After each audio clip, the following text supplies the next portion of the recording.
la promeneuse. C'était dans un palais dont j'étais maître, plein de cristaux pendants et de rubis. J'étais moi-même orné de beaux habits, quand tout à coup je la vis apparaître. Sur les tapis de Smyrne bleu et blanc, elle marchait vers moi du fond de l'ombre, traînant avec une majesté d'ombre, ses pieds de neige et d'ambre étincelants. Comme elle est les ornements vulgaires, les vils chapeaux de feutre et de velours. Elle portait sur ses beaux cheveux lourds un casque noir, pris dans les vieilles guerres. Sur ce beau sein tumultueux et fort était jetée une écharpe de gaze,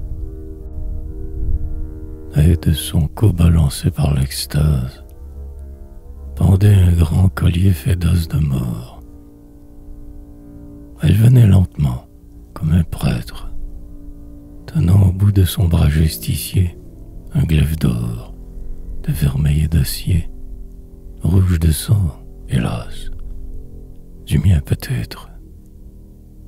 Elle venait, lente, fière, au milieu du grand palais où la guidait son âme, et ses petits pieds étaient d'une femme, mais son regard terrible était d'un dieu. Dans son regard plein d'orgueils innombrables, de rêves noirs, d'impassibilité, brillait de sa première majesté l'âme des jours anciens immémorables. Brillait dans son regard l'immorne Dieu qu'a déserté l'époque dont nous sommes. Brillait dans son regard l'horreur des hommes, le noir combat sous les joues à Dieu, le désespoir hideux, le remords blême, puis, comme un astre au-dessus d'un linceul, par-dessus tout, visible pour moi seul, l'amour, l'amour, l'immense amour suprême.